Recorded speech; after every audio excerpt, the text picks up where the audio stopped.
ჩვენი ორგანიზაცია წარმოადგენს ერთგვარ თანამშრომლობის პლატფორმას, სადაც დამსაქმებლები, განათლების მიმწოდებლები და პრაქტიკის წარმომადგენლები ერთად ქმნიან შრომის ბაზარზე, რაც აუცილებელია იმ მოთხოვნებს, ასე რომ ვთქვათ, და ხელს უწყობენ შესაბამისი კადრების მომზადებას.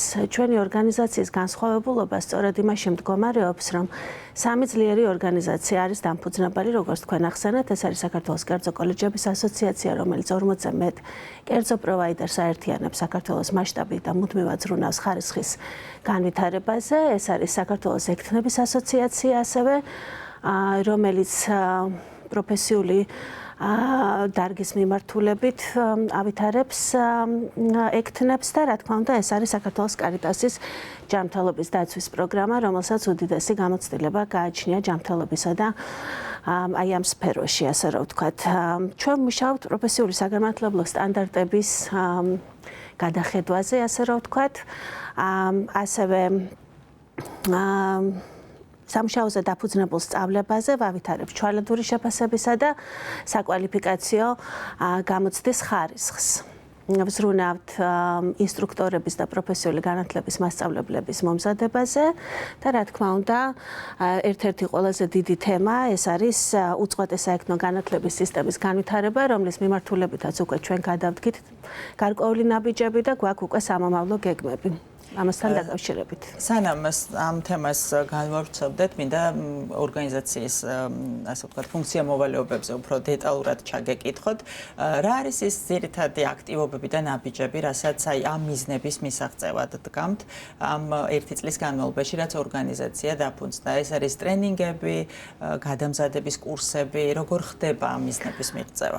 კი ბატონო, ჩვენი ორგანიზაცია სულ რაღაც რამოდენიმე თვის წინ დაფუძნდა და რა თქმა უნდა, ამ ყველაფერს გეგმავთ უკვე მომავალი წლიდან, იმიტომ რომ რაღაცნაირად გარკვეული მოსამზადებელი სამუშაოები ჩავატარეთ ამასთან დაკავშირებით. ასევე გვყავდა მოწვეული გერმანელი ექსპერტი, ბატონი ანდრეას კრუგერი, რომელიც ჩამოვიდა და სულ რაღაც რამდენიმე კვირის წინ ჰქონდა შეხვედრა ბატონ გაიოსთან ერთად. და მომავალი წლისთვის ძალიან საინტერესო აქტივობები გვაქვს დაგეგმილი საექნო განათლების მიმართულებითაც, ჩვენი ექთნების უწყვეტი პროფესიული განათლების კუთხით, გეგმავთ გარკვეული მომზადება-გადამზადების პროგრამების შემუშავებას და აქტიურ მონაწილეობას ამ სფეროში. დიდი მადლობა, ბატონ გაიოსთან გადავალ კითხვით, საექნო განათლებასთან დაკავშირებით მინდა გკითხოთ, რამდენად მნიშვნელოვანია ეს მიმართულება და რატომ კეთდება ამ სფეროზე განსაკუთრებული აქცენტი? როგორც მოგეხსენებათ, ექთანი სამედიცინო სფეროში არის ის ადამიანი, რომელიც ახორციელებს პაციენტის მკურნალობას და ამიტომ მის კვალიფიკაციას ენიჭება განსაკუთრებული მნიშვნელობა. 2024 წელს მთავრობამ მიიღო შესწორებები საქართველოს კანონში ჯანმრთელობის დაცვის შესახებ, რომელიც აწესებს ექთნების აუცილებელ სერტიფიცირებას. კანონის მიხედვით, ყველა მოქმედი ექთანი 5 წელიწადში ერთხელ უნდა მონაწილეობდეს გამოცდებში და ამ გამოცდებს აბარებს იმის შემდეგ, რაც ამ 5 წლის განმავლობაში მონაწილეობს უწყვეტი განათლების პროგრამებში. ამიტომ ჩვენი ორგანიზაციის ახლა დაფუძნებული ორგანიზაციის გამგეობამ გადაწყვიტა, რომ თავისი წვლილი შეიტანოს ამ უწყვეტი განათლების სისტემის განვითარებაში, რომელიც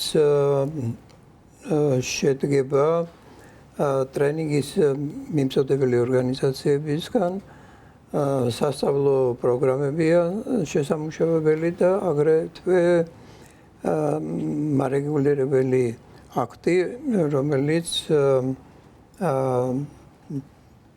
დაარეგულირებს ამ საქმიანობას. რა ფორმით არის ბატონ გაიოს კარიტასი ჩართული ამ პროცესებში და რამდენად მნიშვნელოვანია ზოგადად თქვენი ორგანიზაციისთვის მსგავსი ტიპის მიმართულებაში აქტიური მონაწილეობა არ გულისხმობ მხოლოდ საექნო განათლებას, ზოგადად პროფესიულ განათლებას გულისხმობ? დაახლოებით 12 წლის წინ ჩვენ ჩამოვაყალიბეთ სასწავლო საკონსულტაციო ცენტრი ექთნების გადამზადებისთვის. მაშინვე გაფორმდა ხელშეკრულება კერძო კოლეჯების ასოციაციასთან და ჩვენ მათ სტუდენტებს ვასწავლით საქმო განათლების პროგრამიდან სამ სასწავლო მოდულს. ესენია შინმოვლა, ავტოფის მოვლა და გერიატრიის საფუძვლები. და აგრეთვე ვახორციელებთ ექთნების პროფესიული კვალიფიკაციის განვითარების პროგრამებს. იმის შემდეგ, რაც მთავრობამ 2023 წელს დაამტკიცა შინმოვლის სახელმწიფო პროგრამა, ჩვენ მონაწილეობთ ამ პროგრამისთვის კადრების მომზადების პროგრამებს.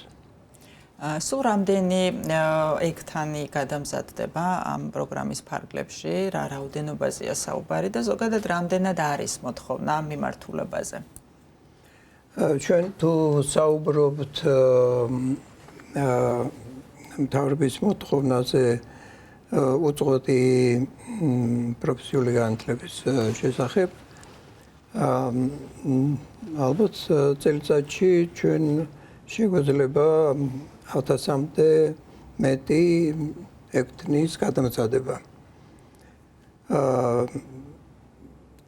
ამისათვის, როგორც ვთქვით, ამ პროცესში მონაწილეობას მიიღებენ ყველა კერძო კოლეჯების ასოციაციაში შემავალი სასწავლებლები, რომლებიც ახორციელებენ სამეცნიერო პროგრამებს და უნდა ხაზი გაუსვა იმ გარემოებას, რომ დუოს მონაწილეობა ამ პროცესში ძალიან მნიშვნელოვანია, იმიტომ რომ ჩვენ წარმოვადგენთ სხვადასხვა ტიპის სასწავლებლების ფართო ქსელს, რომელიც წარმოდგენილია საქართველოს პრაქტიკულად ყველა მსხვილ ქალაქში. თქვენ ახსენეთ შინმოვლა, ჩვენ ამ სტუდიაშიც გვისაუბრია კარიტასთან ერთად შინმოვლის პროგრამაზე. ზოგადად რამდენად დეფიციტურია ექთნების, ასე ვთქვათ, ხელმისაწვდომობა ექთნებზე ამ პროგრამის ფარგლებში არის თუ არა გარკვეული გამოწვევები, როდესაც შინმოვლის პროგრამაზე არის საუბარი და როდესაც საჭიროა პროფესიონალი კადრები. ხომ არ არის დაკავშირებული ამასთან, რომ ასეთი პროგრამა არის და აუცილებელი გახდა ექთნების მოძიება და მათი გადამზადება. უნდა გითხრათ, რომ საქართველოში საერთოდ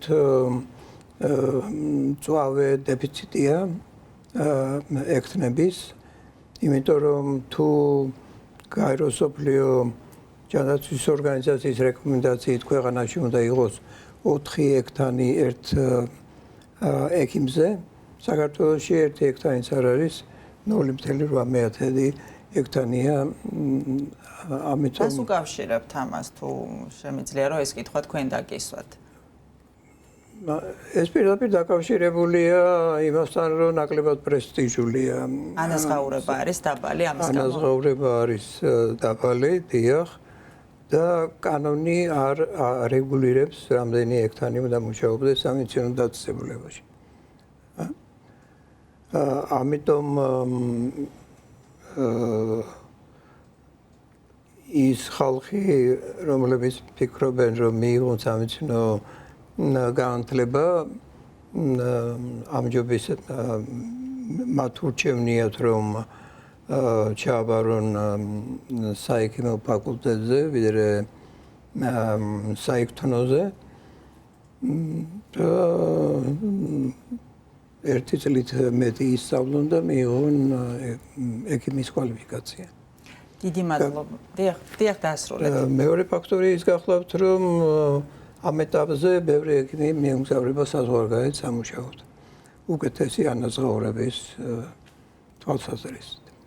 დიდი მადლობა. ბოლოს თქვენ მინდა გკითხოთ, სულ უფრო პოპულარული ხდება პროფესიული განათლება წლებთან ერთად, თუ ადრე ნაკლებად პრესტიჟულად ითვლებოდა, დღეს უფრო მეტი ადამიანი საუბრობს, თუ რამდენად საჭირო არის ეს მიმართულება, არა მხოლოდ საქართველოში.